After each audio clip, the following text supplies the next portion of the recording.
안녕하세요. 공부 어렵죠? 네, 어려워도 하셔야 됩니다. 이제 며칠 안 남았으니까. 오늘 나갈 자료는 이제 중요 이론을 뽑아왔는데 공부가 안 되신 분들은 이거 위주로 공부를 하시고 공부 되신 분들은 복습 차원으로 하루 공부하시길 바랍니다. 1페이지 보시게 되면 소유권 보조능계 나와 있는데 등기법에서 보조능계는 거의 매회 출제하니까 소유권 보조능계의 경우는 공부를 잘 해놓고 넘어가셔야 됩니다. 보조능계의 경우는 보조능계 할 수 있는 사유가 있고 신청 적격이 정해지는데 사유가에서 세 가지 중에서 두 개가 중요합니다. 보조능계 할 수 있는 사유의 경우는 먼저 미등기 부동산 원시 취득하는 경우 소유권 보조능계 할 수가 있는 게 원칙이 돼 예외적으로 취득은 원시 취득이지만 보조능계 하지 않는 예외가 두 개 있다고 배웠어요. 하나가 수용 있는 경우하고 또 하나가 시효 취득은 취득 형태가 원시 취득이지만 소유권 이전 능계하게 되어 있으니까 주의하시고 두 번째 경우는 이제 규약상 공용 부분에 대해서 규약상 공용 부분의 경우는 아파트 관리실 얘기하는데 관리실의 경우 등기부가 존재해야 돼 등기부가 표제부만 갖고 1등기를 구성을 하게 됩니다. 근데 이 규약상 공용 부분이 규약이 폐지가 되어서 일반 개인이 취득하게 되면 예를 들어서 A라는 자가 취득을 했을 경우에 이 A가 어떤 능계할 것이냐가 문제인데 취득한 자가 지체 없이 취득한 자 명의로 소유권 보조 능계하게 됩니다. 그럼 표지업은 가만히 놔두고 여기다가 갑고만 개설한 다음에 A 앞으로 소유권 보조 능계 신청하게 되어 있는데 이 보조 능계는 신청 시기가 지체 없이 신청하게 되어 있으므로 주의하시고 28회 기출 문제에서 다음 중 지체 없이 신청할 등기를 찾으시기 위해서 한번 기출한 적이 있으니까 조심하시길 바랍니다. 이게 중요한 파트고 또 하나 중요한 것이 미등기에 대해서 법원으로부터 촉탁이 들어옵니다. 이거 외우셔야 돼요. 법원으로부터 네 가지인데 가압류 등기가 있고 처분금지 가처분 등기가 있고 세 번째가 경매 개시 등기하고 주택임차권 그 다음에 상가 임차권 등기에 대해서 법원이 촉탁을 하게 되면 등기를 하긴 해야 되는데 현재 부동산이 미등기니까 이 직권으로 보조등기 실행해 준 다음에 요 등기 실행을 하게 됩니다. 그래서 요 주택이 갑이 소유자일 경우에 미등기 갑의 부동산에 대해서 가압류, 가처분 등 촉탁이 들어오게 되면 1순위로 갑이 해야 될 소유권 보존 등기를 등기관이 직권으로 실행을 해주고 그 다음에 이 중에 하나 끄집어내서 2순위로 가압류하는 것이 과정이 됩니다. 논점이 두 개가 있는데 하나의 논점의 경우는 어떤 촉탁이 있을 경우에 직권으로 소유권 보존 등기하느냐 해서 네 가지는 외우셔야 돼요. 미등기에 대해서 가압류, 가처분, 경매 개시, 주택, 상가, 임차권, 촉탁이 있게 되면 직권으로 소유권 보존 등기하게 됩니다. 또 하나의 논점의 경우는 이 안에 대상에서 압류란 말이 있어요, 없어요? 압류란 말은 없죠. 압류는 대상에서 제외되니까 조심하시길 바랍니다. 압류의 경우 세금 천해받는 경우 압류할 당시에는 국세징수법에서 규정하기를 미등기 부동산에 대해서 세무서장이 보조등기를 대위로 신청한 다음에 압류를 촉탁하게 되어 있으므로 이거 대위등기 사유이고 직권등기 아니니까 조심하시길 바랍니다. 또 하나의 논점에 있는 경우는 이제 가압류 하려고 보조등기 실행을 했는데 법원으로부터 가압류 말소하라고 촉탁이 들어온 경우 가압류 말소할 경우에 직권으로 실행한 보조등기도 말소할 것이냐 문제예요. 가압류 말소하는 경우 보조등기는 놔둬야 되고 말소하는 것이 아니니까 주의하시길 바랍니다. 이게 보조등기 사유로서 두 개는 참 잘 나오니까 두 개는 꼭 잡아놓고 공부해놓고 넘어가시고 보조등기할 자격의 경우 신청 적격의 경우가 법제 65조에 크게 4명이 규정되어 있는데 단독 신청할 등기로서 거의 이 부분이 시험에 나옵니다. 처음 나오는 자가 토지대장, 임야대장 또는 건축물대장상 최초의 소유자 또는 그의 상속인과 그 밖에 포괄 승계인에서 줄이게 되면 대장상 최초 소유자 보조등기할 자격이 인정이 되고 이자의 상속인도 가능하며 그 밖에 포괄 승계인까지 가능하다 해서 1호 조문이고 두 번째의 경우는 확정 판결을 통해서 소유권 증명하는 자, 판결받은 자도 가능하며 세 번째의 경우는 수용권을 가진 자도 가능하고 마지막 네 번째의 경우는 특별자치도지사, 시장, 군수, 구청장 확인을 통해 소유권 확인된 자에서 단서조항이 붙기를 토지로 한정한다, 건물로 한정한다. 네, 건물로 한정한다 해서 건물의 경우만 보조등기할 수 있도록 이제 제한을 합니다. 이 4명 안에 해당되는 자, 제외되는 자 가릴 것이 하실 공부예요. 여기선 보조등기의 경우는 최초 소유자가 하는 것이 원칙이어서 최초 소유자가 하는 것이 기본 개념인데 최초 소유자 사망하게 되면 이때는 상속인이 자기 명의로 가는 것이고 피상속인 명의 아닙니다. 상속이 자기 명의로 보존하게 되어 있으며 상속은 포괄승계이고 또 다른 포괄승계가 두 개가 더 있는데 회사 합병이 있다거나 또는 포괄 유증이 있는 경우에도 직접 보존등기할 수 있도록 허용을 해줍니다. 그래서 포괄승계의 경우는 상속받은 경우이건 회사 합병한 경우이건 포괄 유증이 있는 경우이건 다 자기 명의로 보존등기할 수가 있고요. 반대로 이번에는 최초 소유자가 아닌 사람은 최초 소유자에게 이전받은 자, 매매 계약을 통해 취득한 자나 또는 증여받은 자 같은 경우는 자기 명의로 보존등기할 수가 없게 되어 있어요. 최초 소유자가 아니므로 보존등기할 자격은 인정하지 않는데 예외적으로 이전받은 자이지만 다만 국가로부터 미등기 토지를 이전받은 경우는 자기 명의로 보존등기할 수 있도록 허용을 합니다. 이건 토지만 대상으로 해서 유일한 자예요. 원칙은 이전받은 자 보존등기할 자격은 인정하지 않는 게 원칙이래 딱 한 명이 예외가 존재합니다. 국가로부터 미등기 토지를 이전받은 경우는 이전받은 자이지만 자기 명의로 보존등기할 수 있으므로 주의하시고, 이번에 또 하나가 최초 소유자가 이번에는 공유일 때, 공유일 당시에는 전원이 전원 명의로 가는 것이 원칙인데 공유자 중 1인이 전원 명의 등기 신청할 수가 있는지 아니면 자기 지분만 등기할 수 있느냐가 차이점인데 전원 명의는 가능해도 지분만 등기할 수는 없게 되어 있으니까 구별하시기 바랍니다. 이게 1호종 푸는 것이고 2호의 경우는 판결받은 자의 경우 보존 등기할 수가 있는데 이때 확정 판결일 경우는 판결은 다 가능해요. 확인 판결이건 이행 판결이건 형성 판결이건 판결은 종류를 묻지 않고 확정 판결일 경우는 다 가능합니다. 우리가 확정 판결이라고 표현하게 되면 세 가지를 포함시키는데 확인 판결, 이행 판결, 형성 판결에서 판결은 전부 다 등기 신청할 수가 있으며 또 판결하고 동일한 효력이 인정되는 조소까지 포함을 해서 등기 신청할 수 있도록 인정해 줍니다.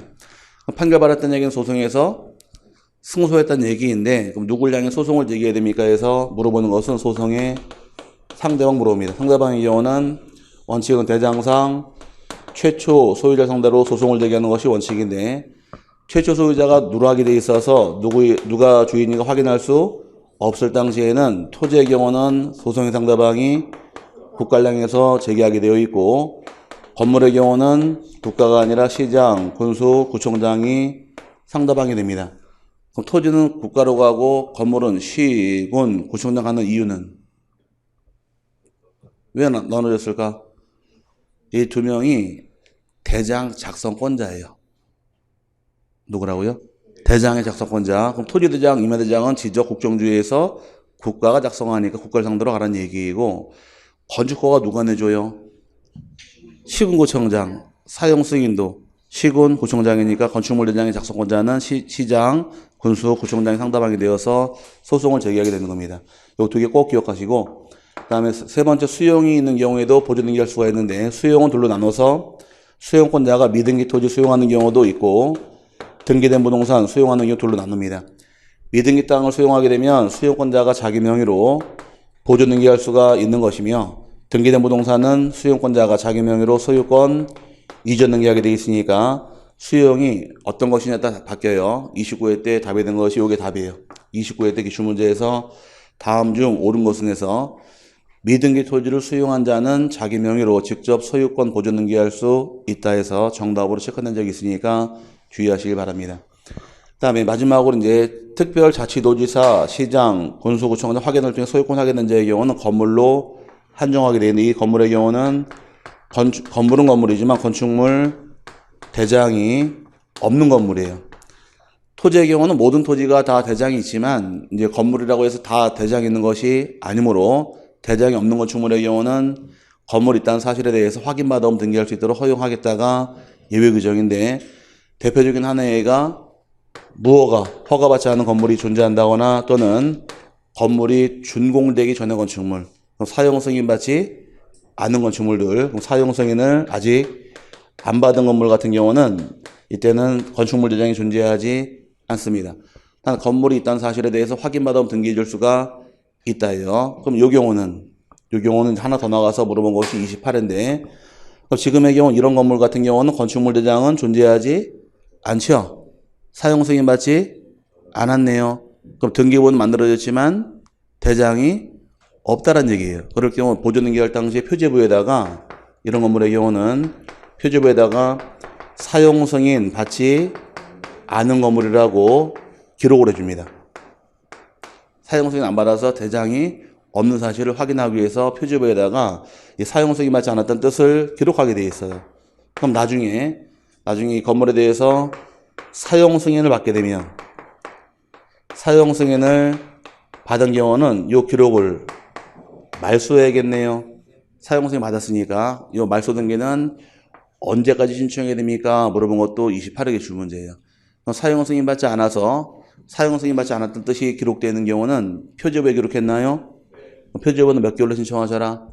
1개월이니까 요 1개월 내 의무적으로 말소 신청하는 것이 의무 규정입니다. 그래서 여기까지 물어본 것이 28회 기출 문제로서 잘 세분하고 넘어가실 부분이고, 그 다음에 이제 보존등기만의 특징의 경우는 단독 신청할 등기이므로 등기 의무자가 존재하지 않으니까 등기필 정보나 인감의 경우 제출할 필요가 없어요. 제출할 필요가 없고, 또 등기 원인이 없다 보니까 등기 원인하고 등기 원인 연월일은 기록하지 않는 게 이 등기 특징이 되므로 주의하시길 바랍니다. 요즘은 참 잘 나와요. 등기 원인과 연월을 적지 않는다 해서 꼭 외워놓고서 세분하시길 바랍니다. 여기에서 한 문제가 출제가 되니까 신청할 자격하고 대상까지 꼭 세분하시면 됩니다. 기출문제가 이제 두 문제 실려 있는데 한번 풀어보게 되면 소유권 보존등기에 관한 설명으로 옳은 것은 1번이 보존등기에는 등기 원인과 그 연월일을 기록한다. 원인 연월을 적지 않으니까 틀렸고요. 두 번째의 경우 군수의 확인에 의하여 미등기 토지가 자기 소유임을 증명하는 자는 보존등기를 신청할 수 있다. 네, 토지이냐 건물이냐 차이점이 만들어지는데 출판상에서 이렇게 나누신 다음에 큰 틀은 똑같이 가지만 위에 거는 토지, 아래 것은 건물이에요.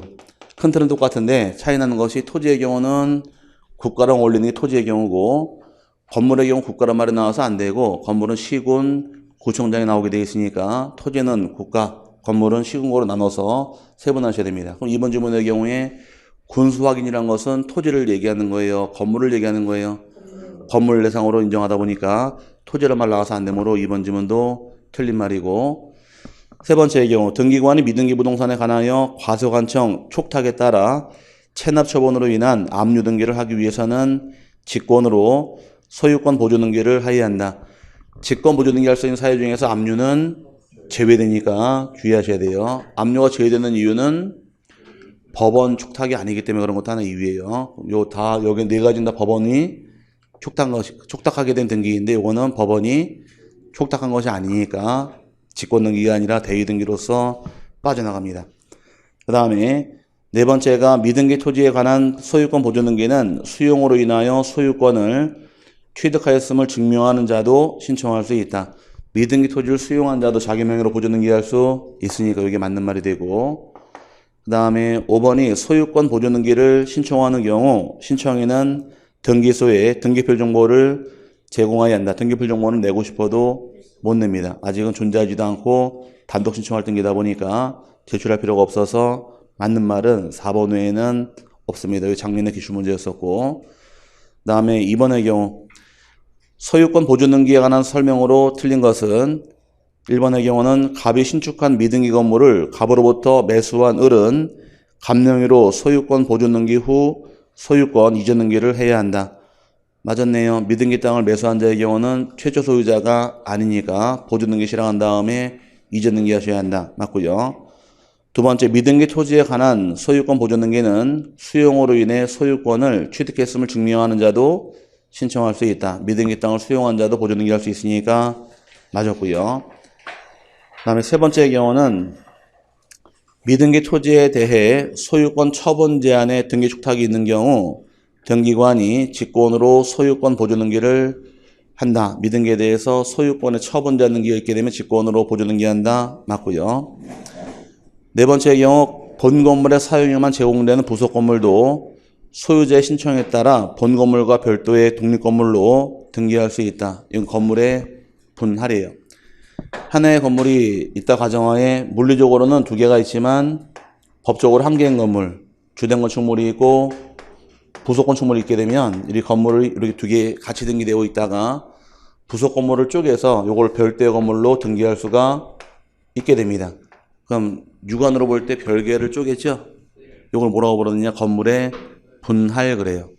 건물을 쪼갤 때 분할 또는 구분 그러는데 이제 물리적으로 별개를 쪼갤 때 뭐라고 부르고 요거를 건물의 분할이라는 말 사용을 하고 하나의 건물을 쪼갤 때 이걸 구분이라고 부르는 거예요. 그럼 이제 물리적으로 별개를 쪼갤 때 뭐라고 부르시고 분할. 그다음 하나의 건물을 쪼갤 때가 구분 그럽니다. 그럼 아파트 같은 경우는 분할한 건물이에요. 구분된 건물이에요. 구분된 건물이니까 아파트를 다른 말로 구분 건물이라는 표현을 붙인 겁니다. 그래서 지금 4번의 경우 분할로 이해하시면 되고요. 5번의 경우 토지대장상 최초의 소유자인 갑의 미등기 토지가 상속된 경우 갑 명의로 보존 등기를 한 후 상속인 명의로 소유권 이전 등기를 한다. 맞았나요? 미등기 토지가 상속받은 경우는 상속인 자체의 자기 명의로 보존 등기할 수 있는 거지 피상속인 명의로 보존 등기하는 것은 아니니까 갑이 사망했을 경우는 누구 명의로 등기 신청하셔라? 갑의 상속인 자기 명의이지 사망한 자 등기할 수는 없으므로 5번 지문은 틀린 말이 됩니다. 두 번째가 이제 수용에 의한 등기 절차인데 수용은 나오는 것이 정해져 있어요. 수용은 직권말소 하는지 못하는지만 잘 세분하시면 됩니다. 수용에 있는 경우 등기 신청할 당시에는 수용권자가 등기 신청을 단독 신청하게 되어 있는데 수용은 단독 신청할 등기이며 예외적으로 수용권자가 국가나 지자체일 경우 즉 관공서가 수용하게 되면 등기는 촉탁을 통해 등기하는 것이 예외 규정이에요. 그래서 원칙은 단독 신청할 등기이며 예외는 촉탁이 됩니다. 단독 신청을 하는 등기이건 촉탁이 한 등기이건 진정성이 보장되어 있고 등기 의무자가 없으니까 등기 신청할 당시에는 등기필 정보나 인감을 제출할 필요는 없는 게 원칙이에요. 제출할 필요가 없는데 제출할 서류의 경우는 매매 계약을 체결하게 되면 뭐가 나올까? 매매 계약서가 있겠죠? 교환 계약 체결하게 되면 교환 계약서가 있듯이 수용에 있는 경우는 원칙은 협의가 원칙이니까 협의 성립 확인서가 들어온다거나 줄여서 협의서가 들어온다거나 또는 협의가 성립하지 않냐 당시에는 관할 토지수용위원회에서 재결서로서 수용을 합니다. 협의가 성립하게 되면 협의 성립 확인서가 있을 것이고 협의가 성립하지 않을 당시에는 뭐가 들어온다? 재결서예요. 그럼 재결이란 말 뜻이 뭘까요? 재결이란 말 뜻이 뭘까?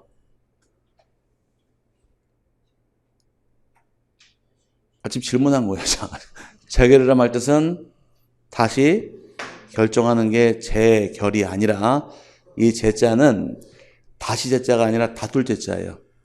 재판상 결정을 줄임말을 재결 그럽니다. 국가의 결정은 사법부가 있고 행정부가 있는데 사법부의 결정을 판결 이렇게 표현을 하고 행정부의 결정을 판결 그러면 구별이 안 되니까 재결 그런 거예요. 법원의 결정은 뭐라고 부르시고 판결. 법원이 아닌 행정기관의 결정을 재결 그래서 나중에 재결은 다시 재자가 아니라 재판할 때 다툴 재자니까 재판상 결정을 줄임말이 재결이 됩니다.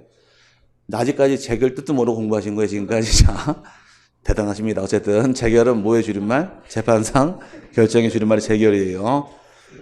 협의서 재결서가 들어와야 되고 또 토지 수용권자가 단독 신청하게 되어 있으니까 소유자 보호를 위해서 보상금을 지급했다거나 보상금을 공탁했음을 증명할 수 있는 공탁증서가 들어왔을 때 등기 신청을 단독으로 할 수 있게 됩니다.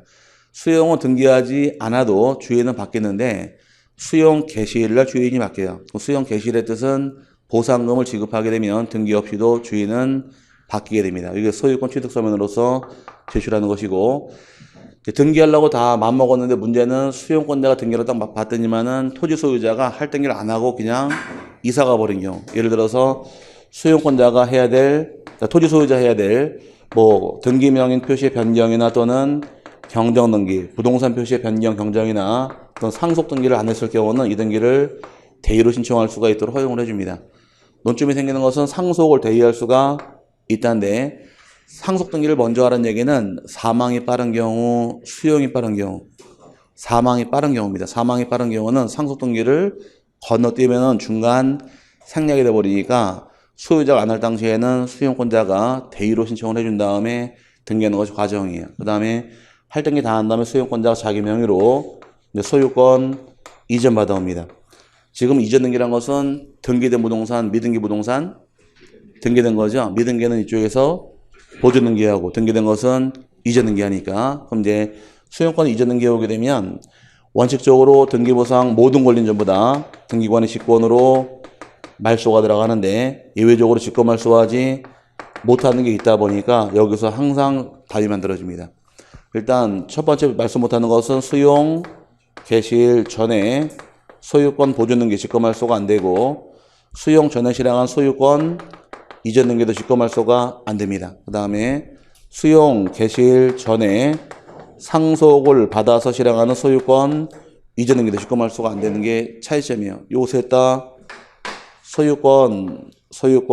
소유권이죠.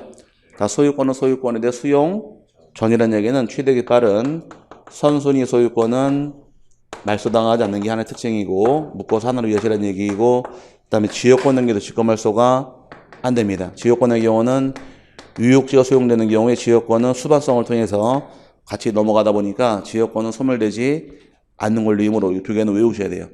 수용이 있게 되면 크게 몇 가지 살아있어요? 두 가지예요. 선순위 소유권하고 또 하나 지역권 살아있게 되니까 외울 때 수용 있는 경우는 수, 소, 지 이렇게 외워놓으셔야 돼요. 이게 항상 답이에요. 수용은 크게 몇 가지 직권 말소 안 당한다. 두 가지예요. 선순위 소유권하고 또 하나 지역권을 제외하고 다 직권 말소하게 됩니다. 근데 하나 더 있게 되면 요건 뭐 시험 나올 건 아니니까 참고만 하시는데 관할 토지 수용위원회에서 재결로서 존속 인정된 권리도 살아있는 것이 내용인데 요거 뭐 시험 나올 건 아니니까 두 개만 꼭 기억하시길 바랍니다. 수용은 세 글자 꼭 외우셔야 돼요. 수, 소, 지 요거 빼고 다 직권 말소입니다. 그럼 수용 개시일 후에 들어온 소유권 이전 등기는 수용 후에 들어온 것들은 다 직권 말소예요. 전세권, 지상권, 저당권, 압류, 가압류, 가처분 불문하고 다 직권 말소하게 되어 있으니까 꼭 외우시기 바랍니다. 그 다음에 이제 또 하나 중요한 것이 수용은 단독 신청할 등기인가요? 네, 단독인데 근데 문제는 수용을 때 등기를 다 끝낸 상태에서 수용을 안 하기로 재결이 실효가 되어버립니다. 그럼 재결 실효라는 얘기는 수용권자에게 넘겨준 등기를 다시 말소하게 되어 있는데 말소할 경우 이 말소는 어떻게 말소할 것이냐 문제예요. 말소 등기는 공동으로 신청하게 됩니다. 밑에 하나 써놓으셔야 돼요. 일단 수용 재결 치료가 있는 경우는 있어요. 어떻게 말소하셔라? 공동입니다. 시험 나올 당시에는 앞뒤가 똑같은 대리운전은 시험에 내질 않아요. 앞뒤가 다른 것들을 내게 되어 있으니까 매매계약은 등기 신청할 때 단독 공동, 매매계약은 공동이면 말소할 때도 공동.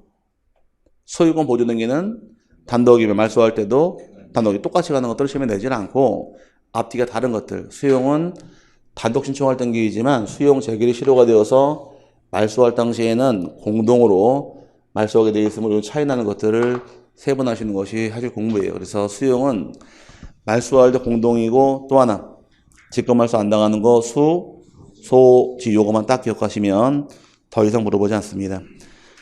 기출문제가 하나 실려 있는데 이제 1번이 등기에 관한 내용으로 틀린 것은 1번의 경우 민법상 조합은 그 자체 명의로 소유권 등기를 신청할 수 없다. 민법상 조합은 등기할 수 없는 기구니까 등기하지 못하는 것 맞았고요. 두 번째 수용에 의한 소유권 이전 등기를 할 경우 그 부동산의 처분자 등기와 그 부동산을 위해 존재하는 지역권 등기는 직권으로 말소할 수 없다. 이게 잘못된 말인데 살아있는 것은 수, 소, 지, 선순위 소유권하고 지역권만 살아있게 됩니다. 그럼 처분자 등기는 다 직권 말소니까 처분자 등기 압류나 가압류, 가처분은 다 직권 말소 당함으로 2번이 틀린 말이 되고 3번의 경우는 멸실된 건물의 소유자인 등기 명의인이 멸실 후 1개월 이내에 그 건물의 멸실 등기를 신청하지 않는 경우 그 건물 대지의 소유자가 대위하여 멸실 등기를 신청할 수 있다. 맞았네요. 건물이 멸실하게 되면 소유자 입장에서 1개월로 신청할 의무 규정이지만 건물 소유자 신청하지 않을 당시에는 대지 소유자가 대위로 신청할 수 있게 됩니다. 네 번째, 집합 건물의 규약상 공용 부분에 대해 공용 부분이라는 뜻을 정한 규약을 폐지한 경우 공용 부분의 취득자는 지체 없이 소유권 보존 등기를 신청해야 한다. 규약상 공용 부분의 경우는 어떻게 등기 신청하셔라? 지체 없이 소유권 보존 등기하게 되어 있으니까 맞는 말이고요.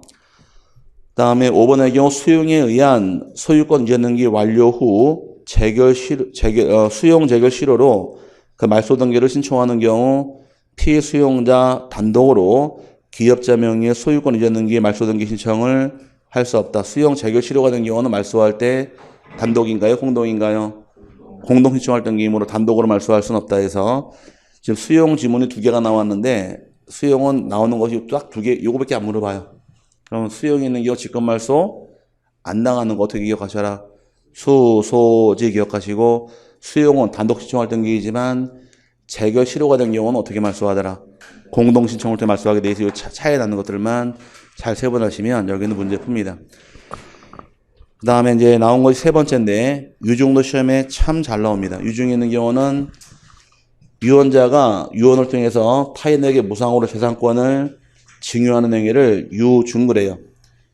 유증은 유언에 의한 증여가 유증인데 유증은 다시 둘로 세분해서 유증은 포괄 유증이 있고 또 하나가 특정 유증 둘로 세분하게 됩니다. 포괄 유증 받은 경우는 물권 변동 시점은 등기하지 않아도 유언 효과 발생한 시점, 즉 유언자가 사망한 때 효과 발생을 하게 되어 있고 특정 유증 받은 경우는 등기를 해야지만 주인이 바뀝니다. 그래서 서로 달라요. 포괄 유증은 유언자가 사망한 때, 특정 유증은 수증자 앞으로 등기를 한 대 주인 바뀌니까 2개 비교해서 3번 하시고 여기 21회 때 기출문제에서 특정 유증의 경우에도 물권 변동은 등기 없이 유증자 사망한 때 효력이 발생한다 해서 틀린 말이 된 적이 있으니까 포괄 유증은 사망한 때, 특정 유증은 등기 한 때이므로 구별하시고 유증에 의한 등기는 이제 원칙이 공동입니다. 등기 신청 자체가 유언집행인이 등기 의무자가 되고 유언집행인 안에는 상속인이 포함이 돼요. 유언집행인이나 상속인이 등기 의무자가 되고 수증자 권리자가 되어서 둘이 가는 것이 원칙이에요. 둘이 가되 유언집행인이 여러 명이 될 수도 있고 그 다음에 수증자가 여러 명이 될 수도 있을 경우에 이제 등기하는 과정상의 차이점인데 유언집행인 여러 명이 있게 되면 유언대로 등기하기 위해서는 일단 유언집행인의 과반수 이상의 동의가 있어야지만 유언대로 등기할 수가 있게 됩니다. 얼마큼 동의 받으시래요? 과반수 이상 동의를 받아야 유언대로 등기할 수가 있게 되어 있고 수증자가 여러 명이 있게 되면 여러 명 전원이 전원 명의로 등기 신청하는 것이 방법이 됩니다. 전원이 전원 명의로 가는데 예외적으로 여러 명 중에서 1인 한 사람이 자기 지분만 등기 신청할 수가 있다는 것이 여기 특례 규정이에요. 그럼 전원이 전원 명의로 등기한다거나 수증자 중 1인은 자기 지분만 등기할 수도 있도록 허용을 합니다. 한 번에 질문하시기를 그러면요 전원이 전원 명의 가능하죠? 예. 1인도 자기 지분 가능하죠? 예. 그럼 1인이 전원 명의 할 수 있나요? 아니 그거는 얘기가 없기 때문에 시험에 안 나와요.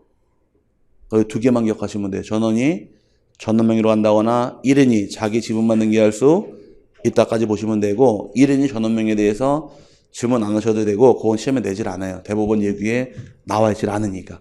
그거는 안 보셔도 되고 할 수 있다 없다만 나눠지는 부분이 있는데 그 시험에 내질 않으니까 여기 2개만 잘 세분하시면 됩니다. 그다음에 이제 등기할 당시에는 이제 미등기 부동산 유증받은 경우와 등기된 거 받은 경우 서로 다른데 미등기 받은 경우는 다시 둘로 나눠서 포괄 유증 받은 경우하고 특정 유증 받은 경우. 포괄 유증 받은 경우는 포괄 수증자 입장에서 자기 명의로 직접 소유권 보존 등기할 권리가 인정이 됩니다.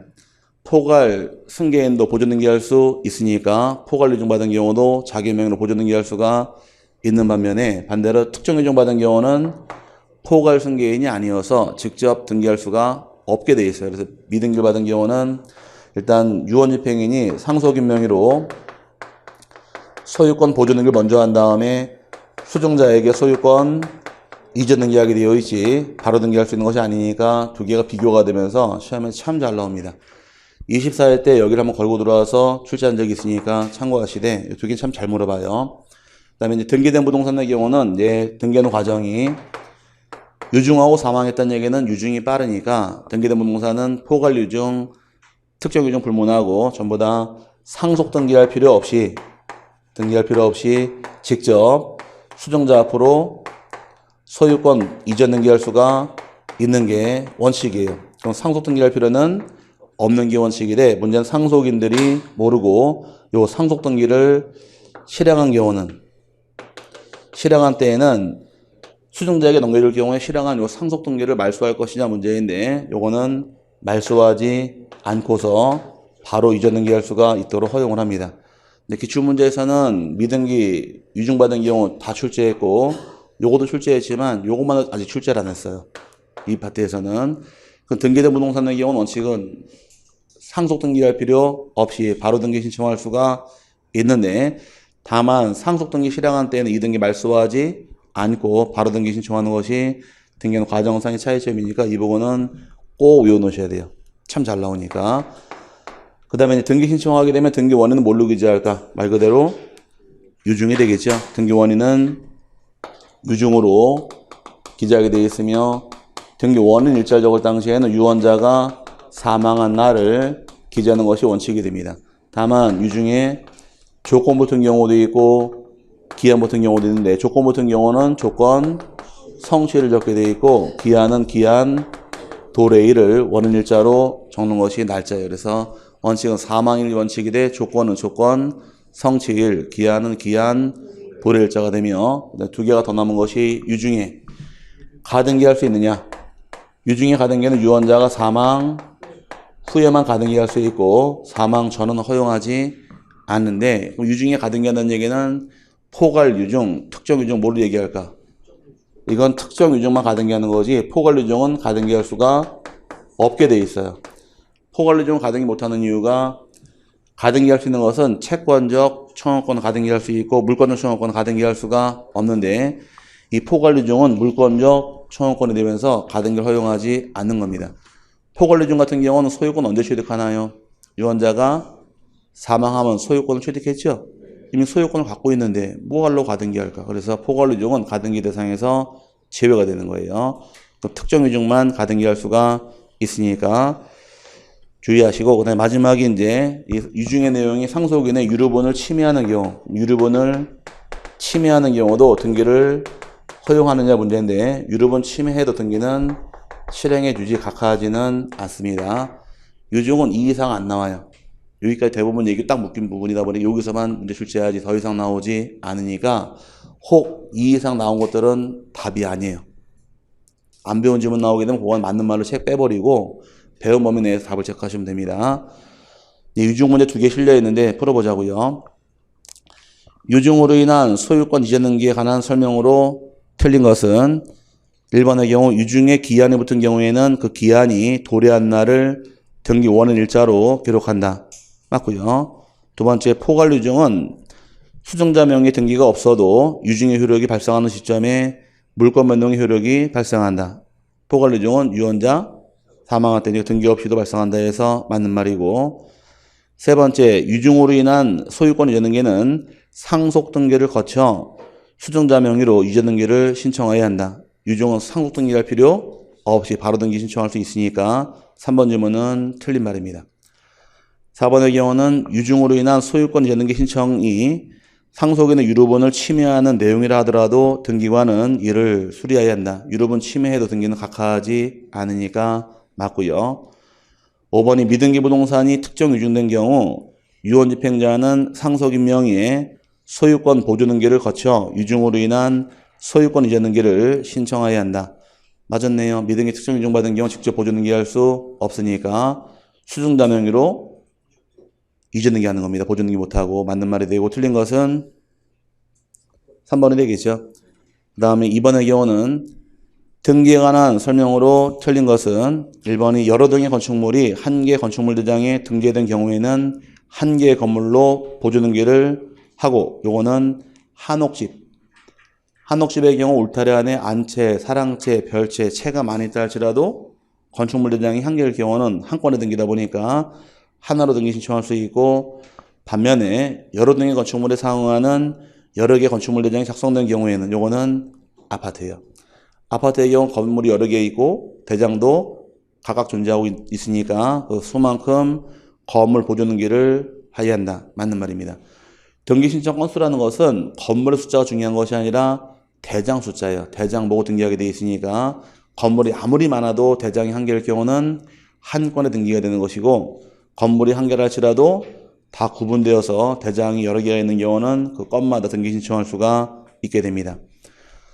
두 번째의 경우 토지의 특정 일부에 대한 소유권 이전 등기를 하려면 반드시 분필 등기를 거친 후에 이를 하여야 한다.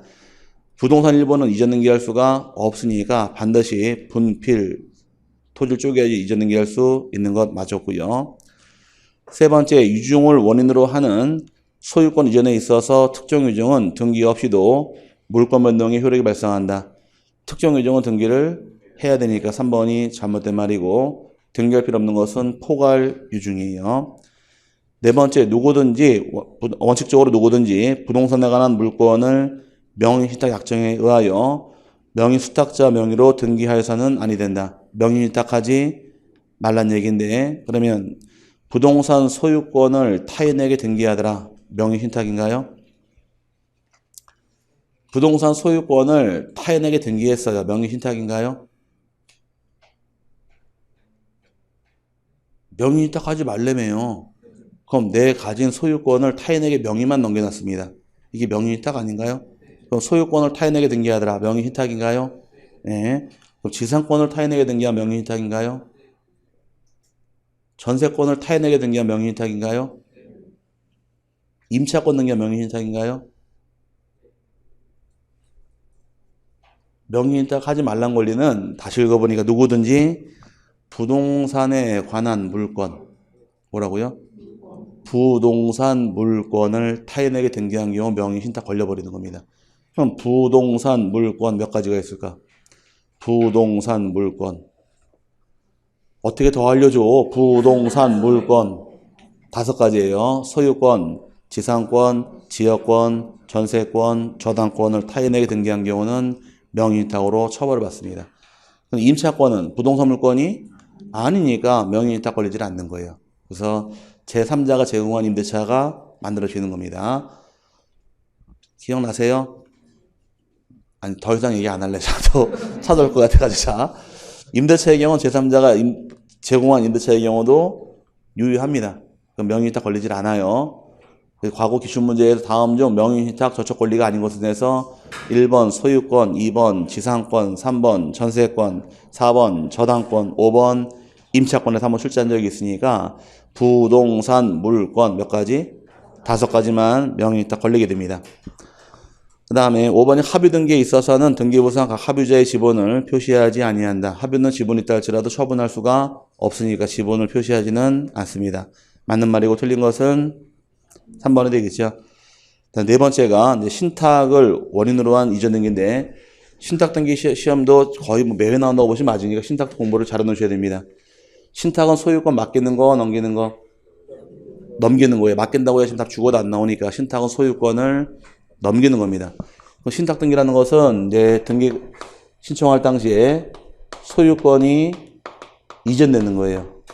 이전 등기로서 그러면 소유권 이전 등기한다는 얘기는 언제나 조등기 방식으로 등기하는 것이 차이점이고 부기등기란 말 나와서 안 되니까 주의하시되 등기 신청은 단독 신청할 등기로서 수탁자가 단독 신청하게 됩니다. 단독 신청할 당시에는 이전 등기랑 신탁 등기는 반드시 동시에 신청하는 것이 원칙이에요. 동시에 하게 되어 있는데 예외적으로 위탁자나 수익자가 대의로 신청할 수도 있게 됩니다. 대의로 신청하는 경우는 동시 신청할 규정이 적용되지 않는다. 동시에 안 하더라도 상관은 없습니다. 그럼 대의로 신청한 경우는 나중에 신탁 등기만 따로 신청할 수도 있게 됩니다. 나중에 따로 신청하게 되면 이전 등기 칸을 반을 쪼개서 신탁 등기 기재만 들어가면 끝나기 때문에 대의로 신청하는 게 동시할 필요가 없으니까 주의하시고 여기를 건드렸던 것이 25회 기출문제예요. 25회 때 위탁자나 수익자가 신탁 등기를 대의로 신청하는 경우에도 동시에 신청해야 한다 그러니까 동시라는 말 들어보긴 들어봤어요. 근데 다 틀려버렸는데 단독 신청은 동시이지만 대의로 할 경우 동시에 할 필요가 없으므로 주의하시길 바랍니다. 그럼 원칙대로 동시에 할 등기를 동시에 안 들어오게 되면 등기는 각하당합니다. 각하당해요. 근데 동시에 안 한 게 실행이 된 경우는 신탁 등기 원칙은 단독 신청은 동시에 해야 되죠. 동시에 안 하면 등기 신청은 각하하게 되어 있는데 만약에 등기 실행해 버렸어요. 동시에 안 두는 거를. 요거 놔둘까 직권 말소할까? 놔둡니다. 신탁 등기 동시에 안 한 것은 방식에 어긋난 거로 봐버려요. 뭐라고요? 방식이 어긋난 거로 인정하는 것이고 환매 등기를 동시에 하는 경우는 직권 말소예요. 환매 등기는 동시에 안 하게 되면 사건이 등기할 것이 아닌 대로 빠져가는데 신탁은 방식이 어긋나게 돼버려서 요거는 직권말소 못하게 되어 있습니다. 그래서 그 차이점이에요. 환매 등기는 동시에 해야 되죠? 신탁도 원칙은 동시에 하게 되어 있는데 동시에 안 하게 되면 환매 등기는 어떻게 처리하시고 사건이 등기할 것이 아닌 때가 되어서 직권말소하게 되어 있고 신탁은 동시에 의무가 있지만 동시에 안 하게 되면 이때는 신청 정보가 방식에 어긋나게 돼버리는 거예요. 이때는 직권말소가 안 되니까 그게 차이점입니다. 그 다음에 이제 요게 두 개 꼭 비교하시고 그래서 여러분 교재에서 원칙 수탁자가 단독 신청할 등기이며 동시에 신청하게 되어 있고 그 다음에 위탁자나 수익자는 대의 등기할 수도 있는데 이때는 동시 신청 규정을 적용하지는 않습니다. 만일 신탁 등기만 따로 신청하게 되면 이를 각하해야 되고 신탁 등기이지만 이전 등기만 따로 신청하는 경우도 각하당하게 되어 있어요. 단 실행한 경우 이 등기 무효 등기는 아니고요. 등기 신청서에는 몇 년, 몇 월 며칠 신탁이라고 적게 되어 있고 날짜는 그다음에 소유권 이전 및 신탁으로 기재한 다음에 등기하는데 몇 건의 등기일까? 한 건의 등기일까? 두 건일까? 신탁 등기 신청은 한 건으로서 동일한 신청 정보로서 등기를 신청하게 됩니다. 근데 여기서 중요한 게 두 개가 나왔는데 그럼 소유권 이전 등기하게 되어 있죠?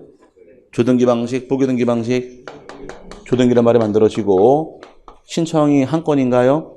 그러니까 순위번호도 한 개의 순위번호 부여하게 되어 있고 순위번호 각각 부여하는 것이 아니니까 주의하시길 바랍니다. 기출문제에서 신탁 등기는 어리버리 쓴 다음에 부교등기가 한다. 땡 틀린 말이고 그 다음에 순위번호 각각 부여한다. 땡 틀린 말이에요. 한 건이니까 순위번호도 한 개만 부여합니다. 그래서 한 건에 등기이며 소유권 넘어가니까 주등기다가 큰 틀이에요. 그 다음에 등기 신청할 때 제출할 서류에 대한 경우 몇 개가 따라붙는데 신탁 원부는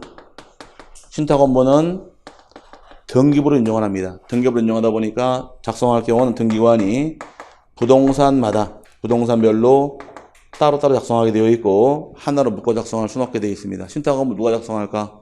등기관이 작성하게 되어 있는데 작성 시에는 부동산마다 따로따로 작성하게 되어 있으므로 여러 개의 부동산을 신탁을 하게 되면 신탁 원부도 부동산 수만큼 작성을 해야 되는 것이 순서이고 그 다음에 신탁계약서 검인 받아야 될까?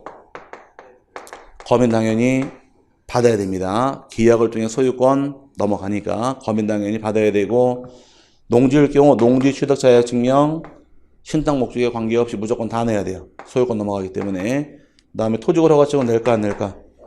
허가증은 제출하지 않습니다. 허가증 유상계약이 아니어서 허가증은 제출하지 않는 겁니다. 이게 제출할 서류인 것이고 그 다음에 이제 신탁 등기 신청할 당시에 또 차이점 몇 개가 생기는데 신탁 등기할 경우 수탁자가 여러 명이 있더라. 수탁자가 여러 명이 있을 경우는 소유권은 뭘로 갈까?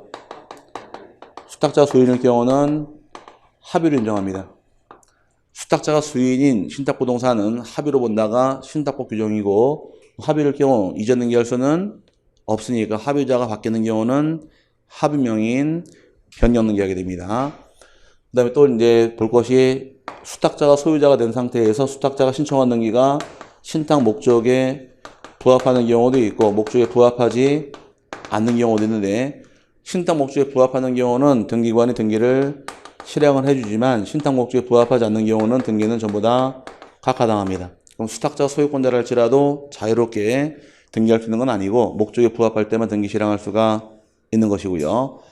마지막으로 이제 처분자 등기인데 위탁자 소유권에 대해서 또는 수탁자 소유권에 대해서 법원으로부터 압류나 가압류 등 처분자 등기가 촉탁에 들어온 경우에 실행할 수 있느냐 물어보는 거예요. 위탁자 소유권에 대해서 압류나 가압류, 경매개시 등기는 허용하지 않습니다. 이건 안 돼요. 하지만 수탁자 소유권에 대해서 압류나 가압류, 경매개시 등기는 얼마든지 가능하니까 여기 차이점이 됩니다. 단 신탁 등기 이후부터는 수탁자 소유권 압류나 가압류는 가능하고 위탁자 소유권 압류나 가압류는 허용하지 않는데 다만 예외적으로 신탁 등기 전에 들어온 가압류가 있을 경우에 이건 위탁자를 등기 의무자로 했다 할지라도 등기 실행할 수 있게 됩니다. 그럼 신탁 전은 영향받지 않는 것이고 신탁 후부터는 위탁자 소유권의 압류나 가압류는 금지예요. 이제 중개사 문제 나올 당시엔 여기까지만 걸고 들어왔어요. 여기까지만 걸고 들어왔고 여기는 아직 건들지 않는 부분이니까 참고하시길 바랍니다. 그럼 물어봐야지. 원칙적으로 신탁 부동산 합병할 수 있을까요? 박사님, 신탁부동산 합병할 수 있을까 없을까? 합병할 수 없다. 왜?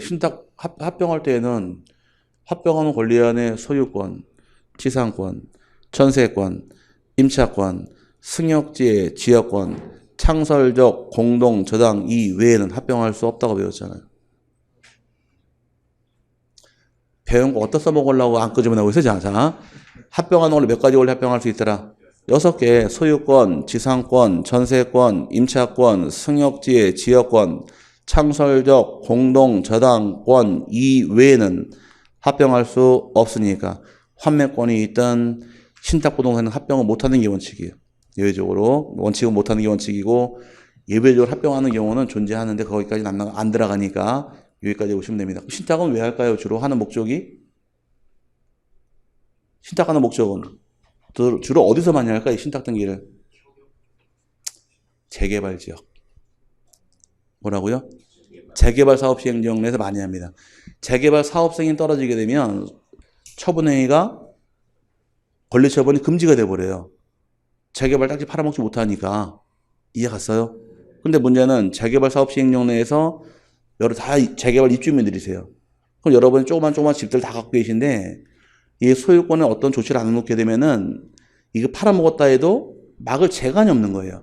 그래서 이 지역 내에서 재개발 사업성이 떨어지게 되면 집들이 많이 있겠죠. 그럼 A가 B가 소유자가 다 있다 가정하게 되면 이 많은 집들을 싹 헐어버리고 여기다 뭘 지을 건가요? 재개발하게 되면 아파트 지을 거 아닌가요? 그럼 지을 때까지는 이 토지의 소유권이 그대로 A에게 있게 되면 팔아먹어도 막을 재간이 없어요.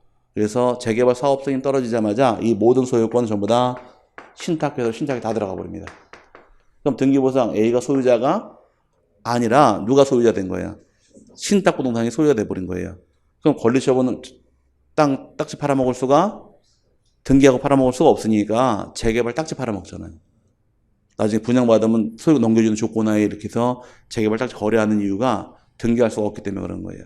그럼 싹 넘어가 버린 다음에 물어봐야지 그러면 재개발 사업 시행할 때 건물 싹 걷어내고 아파트 지을 건가요? 아파트 지을 거면 가까이 소유권 다 있겠죠? 이거 합병한 의무대상 토지이다 아니다? 합병을 해야 될까? 합병 신청해야 될까? 안 해도 될까? 옛날에 지적법 배울 당시 합병원 원칙이 신청 의무는 없는 게 원칙이래. 주택법상 공동주택 부지하고 공공용 토지는 의무적으로 60일 안에 합병 신청을 해야 한다요. 근데 재개발 사업 시행 지역은 이 땅은 A 땅, 여기 B 땅 다 섞여 있는데 이 땅을 주인이 다르잖아요. 합병할 수가 없으니까 신탁회사가 소유권 다 가져왔죠. 근데 합병을 다 해버린 다음에 아파트 지은 다음에 분양권 하나 주면 끝나는 게 일련의 과정이라는 얘기예요. 이런 목적으로 재개발 사업 시행 지역은 다 소유권이 신탁이 다 들어갑니다. 나중에 중개업 하시다가 재개발 사업 시행령 내 등기부 구할 수 있게 되면 등기부 딱 대본과 동시에 서울 무슨 신탁이 다 나와요. 그래서 소유권이 넘어가서 처분을 못하게끔 막고 있는 겁니다. 이때 많이 써먹는 게 신탁이니까 그때 한번 나중에 시간 내시면 중개업 하시다가 확인하시길 바랍니다. 네, 신탁 등기에 대해서 문제가 또 2개 실려 있으니까 풀어보자고요. 1번은 신탁 등기에 관한 설명으로 틀린 것은 1번의 경우 신탁의 일부가 종료되어 권리 이전 등기와 함께 신탁 등기에 변경 등기를 할 때에는 하나의 순위번호를 사용한다. 순위번호는 신탁을 통해 보조 등기하건 이전 등기하건 전부 다 한 건입니다. 하나의 순위번호 부여한다 맞는 말이고, 두 번째 신탁 재산에 속하는 부동산의 신탁 등기는 수탁자가 단독으로 신청한다. 원칙은 단독 신청할 등기니까 맞고요. 세 번째의 경우 신탁 재산이 수탁자의 고유 재산으로 되었을 때에는 그 뜻의 등기를 보기 등기로 하여야 한다. 보기 등기가 아니라 주등기입니다. 왜 그럴까? 신탁 재산이 수탁자 고유 재산이 됐다는 얘기는 신탁 관계가 끝났다는 얘기예요. 그럼 신탁 등기를 말소해야 될 거 아니에요. 이해 갔어요? 그럼 수탁자 재산 됐다는 얘기는 이제 더 이상 신탁 부동산이 아니란 얘기예요. 그럼 신탁 등기를 말소하게 돼 있으니까 말소 등기란 것은 언제나 주등기이기 때문에 주등기로 실행하는 거지 보기 등기가 아니라는 것이에요. 그래서 잘못된 말이고, 신탁 가등기의 등기 신청도 가능하다. 이게 특례 규정인데, 자, 가등기 한다는 얘기는 공동 신청할 등기만 가등기할 수가 있는 것이고 단독 신청은 가등기할 수가 없어요. 근데 유일하게 하나가 신탁은 가등기할 수가 있는 게 요게 이외 규정이에요. 이 법이 개정되면서 하나 바뀌게 된 케이스인데 가등기란 것은 단독 공동 신청할 때만 가등기하는 겁니다. 그러니까 단독 신청할 등기는 청구권 자체가 없으니까 가등기를 못하게 되어 있는데 신탁만큼만은 단독 신청할 등기이지만 가등기할 수 있도록 허용을 해줘요. 이게 특례 규정이에요. 이 특례 규정이 만들어진 이유는 2013년까지는 신탁은 공동 신청할 등기에다가 법률이 개정되면서 단독으로 바뀌다 보니 하는 예외가 만들어진 겁니다. 신탁은 단독 신청할 등기이지만 가등기할 수가 있습니다. 다음에 5번의 신탁 등기의 신청은 해당 신탁으로 인한 권리의 이전 또는 보존이나 설정 등기 신청과 함께 한 건의 신청 정보로 일괄하여 하여야 한다. 신청서 한 장 내게 되어 있으니 한 건으로 일괄 신청해야 한다 해서 맞는 말이 됩니다. 그 다음에 2번의 경우는 이제 1번이 26회인가 문제고 2번이 27회 문제인데 지문이 대동소이해요. 신탁 등기에 관한 설명으로 틀린 것은 해서 1번이 신탁 등기 시 수탁자가 갑과 을의 경우 등기관은 신탁자산이 갑과 을의 합유인 뜻을 기록해야 한다. 수탁자가 여러 명이 있는 경우 소유권은 합유 맞았고요. 두 번째, 등기관이 수탁자의 고유 재산으로 된 뜻의 등기와 함께 신탁 등기의 말소 등기를 할 경우 한 해의 순위번호를 사용한다. 맞았네요. 그 다음에 세 번째가 수탁자의 신탁 등기 신청은 해당 부동산에 관한 권리의 설정 등기, 보존 등기, 이전 등기 또는 변경 등기 신청과 동시에 해야 한다. 동시에 신청하는 것 맞았고, 네 번째, 신탁 재산 일부가 처분되어 권리이전 등기와 함께 신탁 등기의 변경 등기를 할 경우 각기 다른 순위번호를 사용한다. 순위번호는 한 개만 주니까 다른 번호가 아니어서 4번이 틀린 말이에요. 한 건에 등기다 보니까. 5번이 신탁 등기의 말소 등기 신청은 권리의 이전 또는 말소 등기나 수탁자의 고유 재산으로 된 뜻의 등기 신청과 함께 한 건의 신청 정보로 일괄하여 해야 한다. 맞는 말이고 틀린 것은 4번입니다. 큰 틀이 물어보는 게 이걸 물어보는 거예요. 신탁은 소유권 넘어가나요? 그럼 주등기다 부기등기다. 주등기란 얘기이고 건수가 몇 건이에요? 한 건이면 순위번호도 한 개, 이게 기본 맥이란 얘기입니다. 그 다음에 몇 개만 참고하시면 돼요. 그 다음에 5번에 구분건물 등기 신청부터는 잠깐 쉬었다가 다시 가도록 하겠습니다.